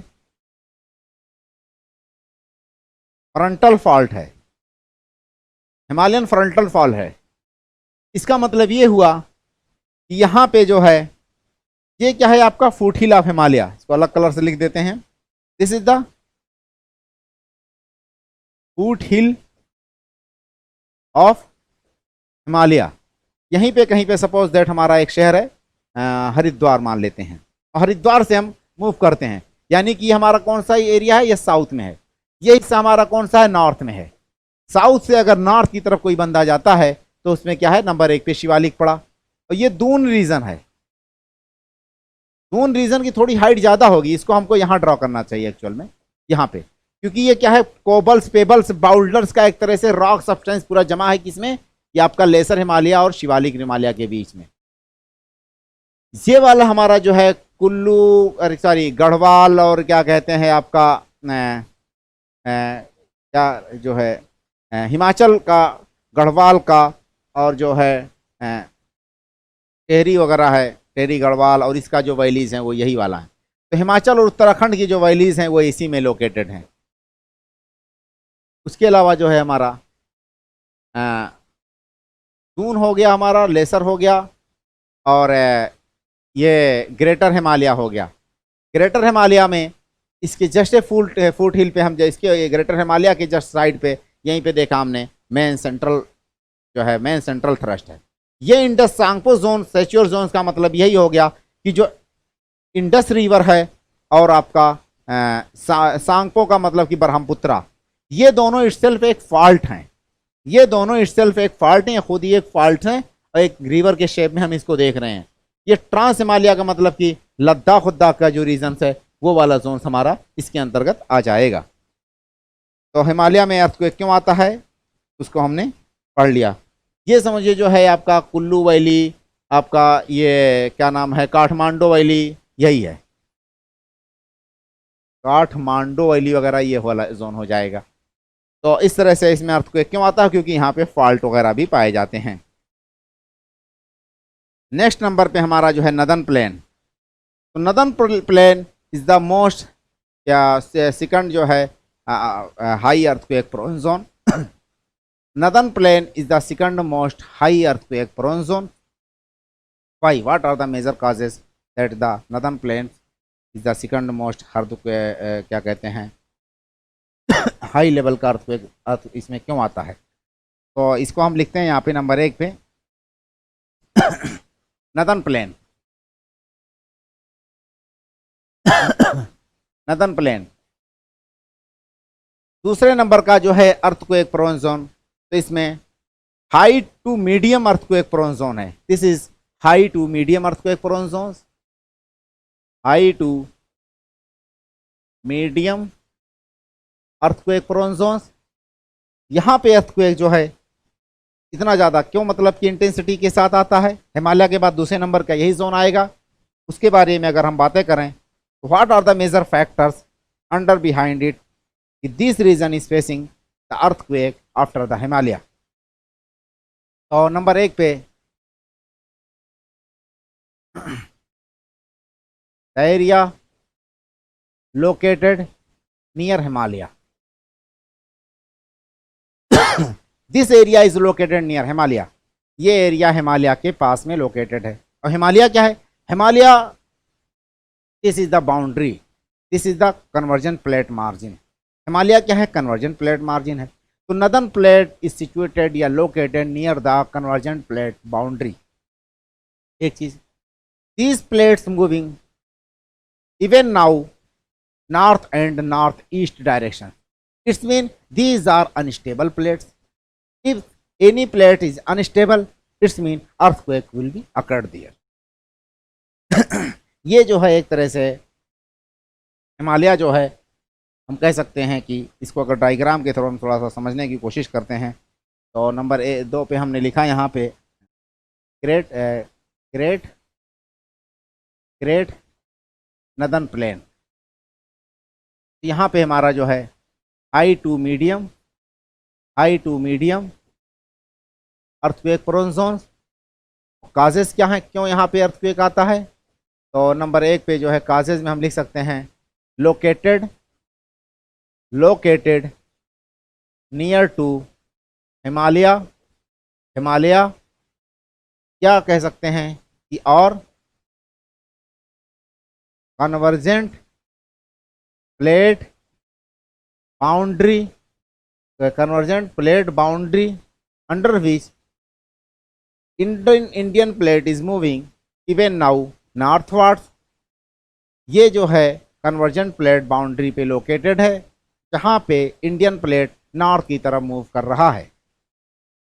अगला कारण क्या है इसका? नंबर 1 तो ये हो गया। नंबर 2 पे several faults, presence of faults यहाँ लिख सकते हैं हम, प्रेजेंस ऑफ सेवरल फॉल्ट्स। जैसे कि एग्जाम्पल के तौर पे Ambala fault,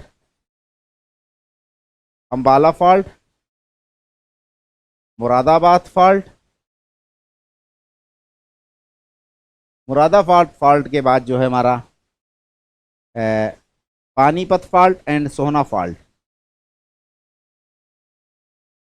Panipat fault and Sohna fault. अभी नेपाल गवर्नमेंट ने एक जो है ऑयल एक्सप्लोरिंग कंपनी है, oil exploration company Canada base, उसको कॉन्ट्रैक्ट दिया ऑयल के बारे में पता करने में कि जो नेपाल का सदर्न पार्ट्स है, राई बेल्ट है, वहाँ पे कहाँ पे ऑयल वगैरह पाए जा सकते हैं। उस जो है कंपनी ने साथ में ये भी पता लगाया कि जो हिमालय के बाद जहाँ से प्लेन स्टार्ट होता है, तो हिमालय से अटैच जो पार्ट्स है प्लेन वाला, वो उस प्लेन में लोगों का गेस था कि जस्ट हिमालय के कुछ दूर तक ही फॉल्ट है। उस कंपनी ने ये से मतलब कि एक तरह से मिथ को तोड़ा और ये पता लगा करके रिसर्च में इंफॉर्मेशंस में ये बात है मतलब कि रिवील किया कि ये फर्दर साउथ तक जो है 40 किलोमीटर साउथ तक ये फॉल्ट जो है एक्सटेंडेड हैं। और ये फॉल्ट जो है एक तरह से अर्थक्वेक प्रोन जोन्स हैं। सदर्न जोन्स में हिमालय के अर्थक्वेक क्यों आएगा? इन्हीं फॉल्ट्स की वजह से आता है या आएगा। और ये फॉल्ट फर्दर एक्सटेंडेड हो सकते हैं इंडियन बॉर्डर्स यानी इंडियन वाले साइड्स में। तो in other words we can say recently Nepal government has given the contact to the Canadian oil exploration company for the discovering the oil in the southern parts of the Himalaya and the plain areas of the Nepal. Tarai belts of the Nepal. This company explore and discovers about the faults that is found too much extensively deeper south of the Himalaya. This said that these faults may be extended towards the Indian border and towards the India. इस तरह से यहाँ पे earthquake आने के ज़्यादा chances हैं. अब पेनिनसुलर प्लेटू की अगर हम बात करते हैं, इस कॉन्टेक्स्ट में अगर हम बात करें कि जो ग्रेट है, मान लेते हैं कि ये जो है हमारा एक तरह से ये वाला जो है, सपोज दैट हमारा क्या है कि ये एक इंडियन प्लेट है. ये इंडियन प्लेट इधर मूव की, साथ में ये जो है हिस्सा हमारा जो है यूरेशियन प्लेट ही आएगा, एक तरह से कह सकते हैं आपका एशियन प्लेट है. ये एशियन प्लेट है. यहाँ पे डिब्री से मलबा आकर के बहुत ज़्यादा ऐसे जमा हो गया. यही डिब्री से मलबा बाद में जिस तरह से कपड़ा अगर हैंगर में कहीं पर रस्सी पर टांग दिया जाए तो पूरा कपड़े का लोड अगर बीच में पड़ जाएगा तो दोनों साइड से थोड़ा सा उड़ जाता है. इसी तरह से यहाँ प्रेशर अगर क्रिएट हुआ, इतना ज़्यादा डिब्री से मलबा जो है इसमें आकर के जमा हो गया कि उसके कारण यहाँ पे हिमालय का फॉर्मेशन हो गया. इस तरह हिमालय यहाँ पे बन गया. इस तरह से अगर ये हिमालय का फॉर्मेशन हुआ तो ये क्या है, एक तरह से बेनियाब जोन यहाँ पे भी क्रिएट हो सकता है. ये प्लेट इधर मूव की थी, ये प्लेट इस तरह से मूव की थी.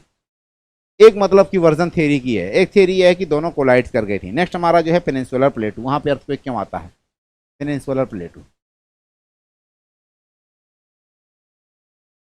पेनिनसुलर प्लेटू की अगर हम बात करते हैं, यहाँ पे अर्थक्वेक आने का क्या है, यहाँ पे मीडियम टू लो अर्थक्वेक आता है. मीडियम टू लो जो है प्रोन, मतलब अर्थक्वेक प्रोन जोन है. ये अर्थक्वेक प्रोन जोन है. Medium to low earthquake prone zone है ये.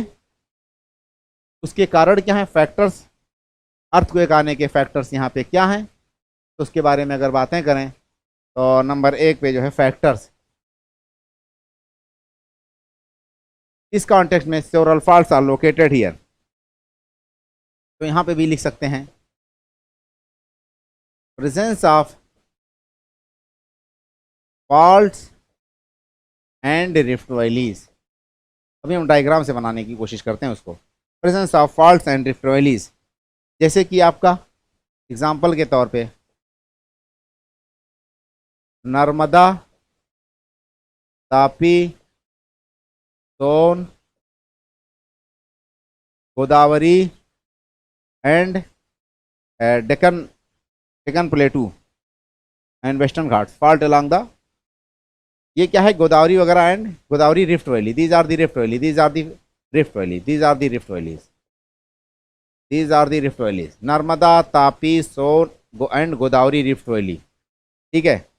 उसके अलावा अगला हमारा है यहाँ पे फॉल्ट लाइन अलोंग वेस्टर्न घाट, अलोंग वेस्टर्न घाट. वेस्टर्न घाट्स में फॉल्ट लाइन होने के कारण भी अर्थक्वेक आएगा यहाँ पे. अगर इसको हम देखते हैं कि पेनिनसुलर प्लेटू में जो अर्थक्वेक आता है तो यहाँ पे मीडियम टू लो अर्थक्वेक आता है. अर्थक्वेक होने के कारण क्या है कि यहाँ बहुत सारे फॉल्ट्स और फ्रैक्चर्स और रैप्चर्स वगैरह पाए जाते हैं, रिफ्ट वैलीज वगैरह हैं.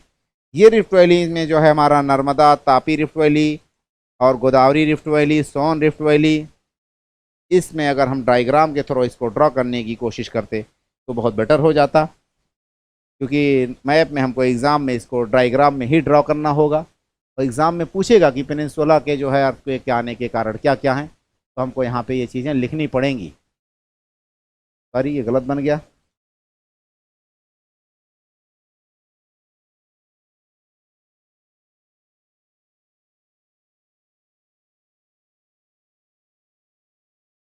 इंडिया का हमने थोड़ा सा मैप बनाने की यहाँ पे कोशिश की, ट्राई किया. This is the Gujarat, these are the southern parts of the India.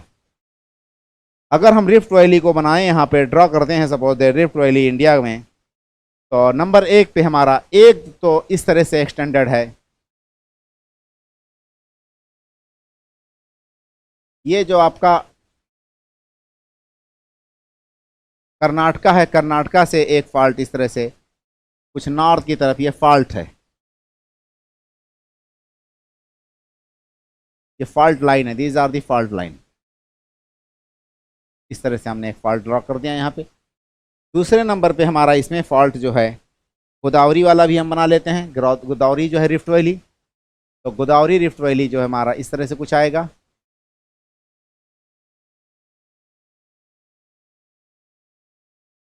ये गोदावरी रिफ्ट वैली हो गया।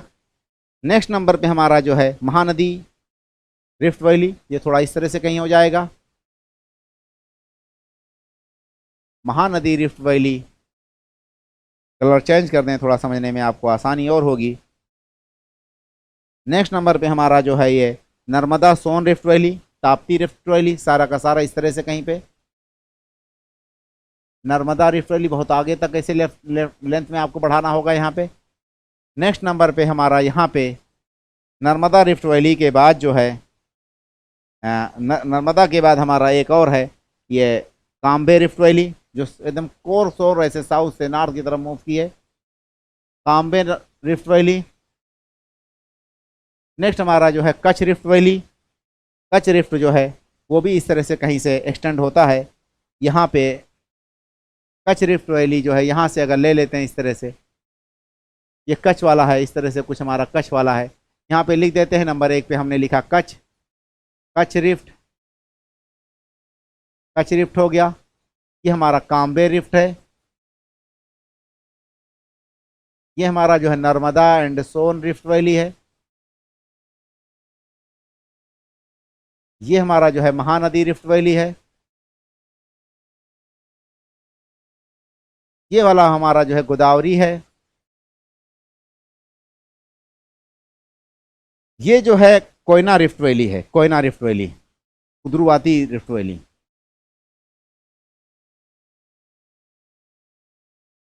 कुद्रुवादी रिफ्ट वैली, ये Koyna rift valley,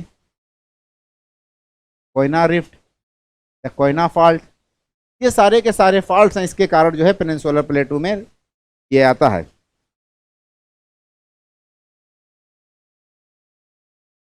Kaladgi in Karnataka, Kaladgi in Karnataka, this rift Koyna rift valley started from Kaladgi in Karnataka and move parallel to the Western Ghats up to 540 kilometer northwards.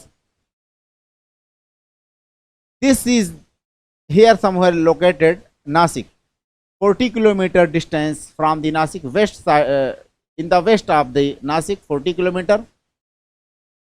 Other branch of this Koyna rift is Kudruwadi, that again started from here south and east and move this directions I meet this rift. तो इस तरह से इतने सारे rift valleys हैं India में, इसके कारण यहाँ पे अर्थक्वेक आने के चांसेस हैं। अब एक सवाल हमारा क्या है कि अंडमान निकोबार, अगला हम टॉपिक से लिखते हैं अंडमान निकोबार के बारे में। अंडमान निकोबार में अर्थक्वेक क्यों आता है या वॉल्केनोज वगैरह क्यों होते हैं? अंडमान निकोबार, अंडमान निकोबार, तो this area is located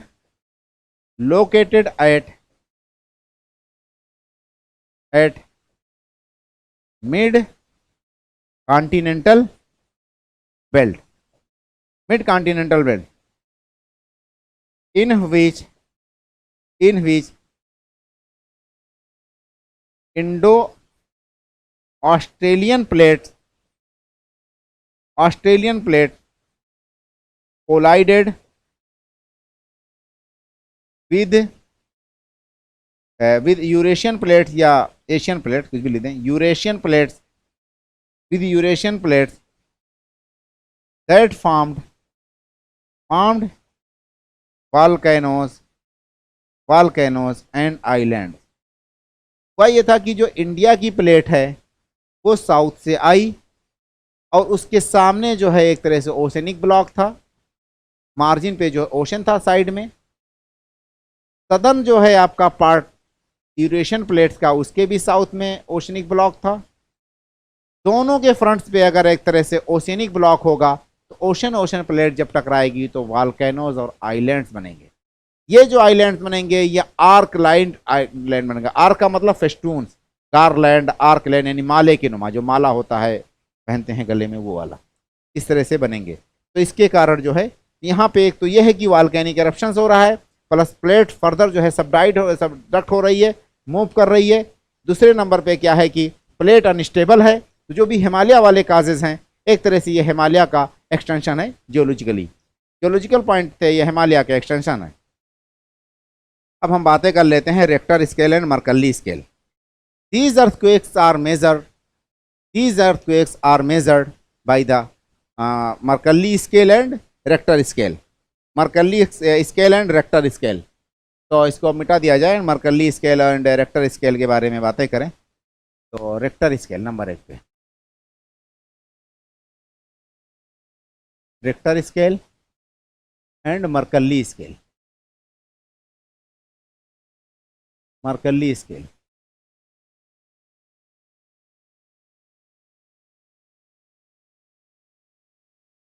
it measures magnitudes of the earthquake. It measures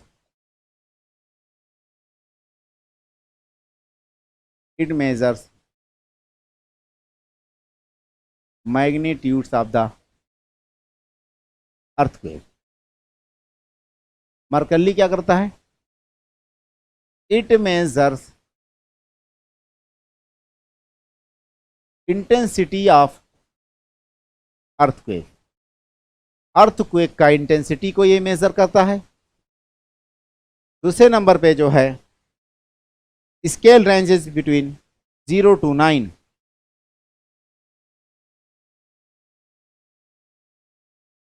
scale ranges 0 to 9।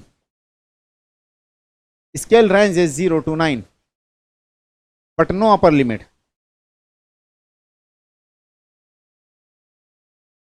No upper limit.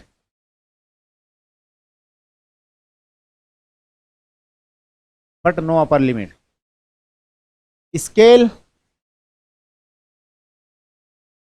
Scale ranges in between 1 to 12 but has limit at limit, यानी कि ये लास्ट होता है 12, उसके आगे नहीं होता है। Open ended scale it maximum value can be increased.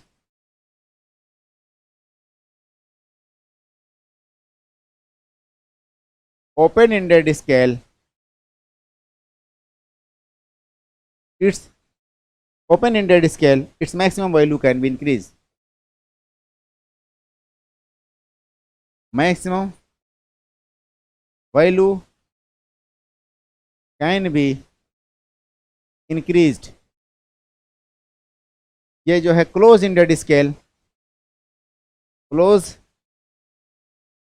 Ended scale maximum value cannot be increased. Close ended scale maximum value cannot be increased because it has the limits. यहाँ पे इसका लिमिट है, इससे ज़्यादा इसका वो नहीं बढ़ा सकता. It has objectivity, more scientific and hence widely used. Next number पे it has objectivity, more scientific, hence widely used. Next number पे it has subjectivity, it has subjectivity because no scientific, not scientific, not scientific, hence less used, hence less used. Next number पे है logarithmic scale. Next number पे ये है logarithmic scale. ये हमारा जो है नॉर्मल स्केल होता है, नॉर्मल स्केल. ये मर्कल्ली स्केल हो गया और जो है हमारा रिक्टर स्केल हो गया. इसमें दो चीज़ें हैं जो कि बहुत इंपॉर्टेंट हैं, उसके बारे में हम डिस्कस करते हैं. It measures magnitudes of the earthquake, it measures intensity of the earthquake. Scale ranges 0 to 9 but no upper limits. Upper limit का मतलब कि मैग्नीट्यूड जो है अर्थक्वेक जो है मैक्सिमम 9 तक नहीं आता है। अर्थक्वेक आने की कोई भी इंटेंसिटी हो सकती है, कितने भी तक ये बढ़ाया जा सकता है। ये वाला स्केल, ये वाला स्केल जो है मैक्सिमम 12 ही होता है, क्योंकि ये डिस्ट्रक्शंस के आधार पर नापा जाता है। या इंटेंसिटी का मतलब कि डिस्ट्रक्शंस। अब मैग्नीट्यूड्स का मतलब होता है force created by seismic waves. दोनों में ये डिफरेंस है एक तो। नेक्स्ट नंबर पे क्या है कि ये बहुत ही ऑब्जेक्टिव होता है और साइंटिफिक है, क्योंकि जो फोर्स क्रिएट हुई उसके आधार पे हम किसी चीज़ को मेजर कर सकते हैं। इंटेंसिटी का मतलब कि कितना डिस्ट्रक्शन हुआ, कितना डिजास्टर्स हुआ, ये हम नहीं पता कर सकते। उसका कारण एक ये है कि अगर अर्थक्वेक ओशन में आएगा तो डिजास्टर कम होगा, ह्यूमन सेटलमेंट्स में अगर आएगा तो डिजास्टर्स या डिवास्टेशन ज़्यादा हो जाएगा। जबकि दोनों के कंडीशन में मैग्नीट्यूड सेम हो, दोनों के कंडीशंस में मैग्नीट्यूड अगर सेम हो, यानी कि सेम रेक्टर स्केल पे अर्थक्वेक आए, अगर ह्यूमन सेटलमेंट्स होगा तो यहाँ पे डिवास्टेशन डिस्ट्रक्शन ज़्यादा होगा। तो दिस इज द सब्जेक्टिव, इसलिए हमने कहा कि ये सब्जेक्टिव है, कोई साइंटिफिक नहीं है, इसलिए इसका यूज़ कम किया जाएगा। ये बहुत ज़्यादा ऑब्जेक्टिव टाइप है, ऑब्जेक्टिविटी इसके अंदर। ये साइंटिफिक है क्योंकि यहाँ पे हम फोर्स को मापते हैं कि कितने इंटेंसिटी कितने फोर्स के साथ अर्थक्वेक आया हमारा, जो फोर्स रिलीज हुई अर्थक्वेक की। इसके दोनों के बारे में बातें कर ले, magnitude and intensity. Magnitude refers amount of energy release in earthquake. Magnitudes के बारे में बात कर लें थोड़ा सा।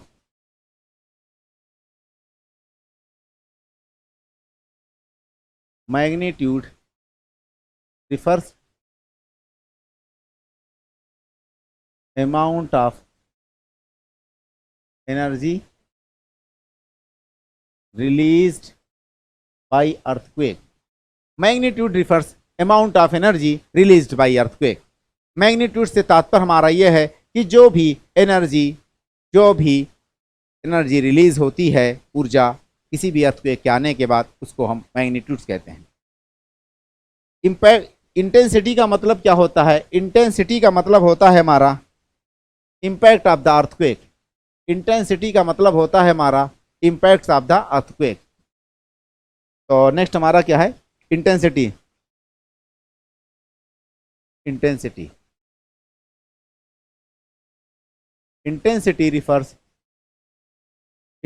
refers amount of energy released by the earthquake. Intensity refers the impact of earthquake. Impact का मतलब कि जो डिवास्टेशन डिस्ट्रक्शन हुआ उसका क्या प्रभाव पड़ा अर्थक्वेक के आने से। अर्थक्वेक अगर 8 मैग्नीट्यूड्स का ओशन में आता तो उस पर डिवास्टेशन कम होगा। अगर वही 8 मैग्नीट्यूड का अर्थक्वेक कहीं इस पे होता है, क्या नाम है, कोस्ट के पास, तो वहाँ पे डिवास्टेशन ज़्यादा आएगा। ओपन ओशन में डिवास्टेशन इसलिए कम होगा कि वहाँ पे बहुत ज़्यादा दूर होगा, तो जो ओशनिक करंट सुनामी में कन्वर्ट होगी, ओशनिक वेव्स, वो कोस्ट तक पहुँचने में उसका काफ़ी समय लगेगा, उसकी वेव्स भी कमज़ोर हो जाएंगी। जबकि अगर वो क्रस्ट के पास कहीं पे, सॉरी, कोस्ट के पास आ गया तो उसमें बहुत हाई मतलब कि एम्पलीट्यूड्स का, बहुत हाइट का जो है एक तरह से उसमें सुनामी क्रिएट हो जाएगी, जो कोस्टल एरियाज को बहुत ज़्यादा डिस्ट्रॉय करेगी। प्लस कोस्ट में अर्थक्वेक के एक तरह से ट्रीमर्स भी महसूस किए जाएंगे, तो उसके कारण भी बिल्डिंग वगैरह डैमेज हो सकती है। यहाँ पे इम्पैक्ट्स हमको देखना है, इम्पैक्ट्स ऑफ द अर्थक्वेक। ठीक, नेक्स्ट पॉइंट क्या है? It depends on the following factors. It depends on following factors.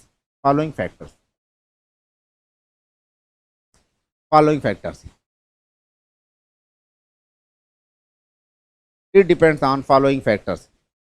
तो नंबर 1 पे डिपेंड्स ऑन मैग्नीट्यूड्स। मैग्नीट्यूड्स का मतलब कि मैग्नीट्यूड तो खैर ऊर्जा ज़्यादा अगर रिलीज होगी, ज़्यादा तेज स्ट्रीमर्स आएगा तो अर्थक्वेक पे फर्क पड़ेगा ही पड़ेगा। तो फॉलोइंग फैक्टर्स में अमाउंट ऑफ एनर्जी रिलीज, तो नंबर 1 पे हमारा हो जाएगा amount of energy released. Number 2 पे हमारा हो जाएगा depth of focus. Depth of focus. Next number पे डिस्टेंस फ्रॉम एपिसेंटर,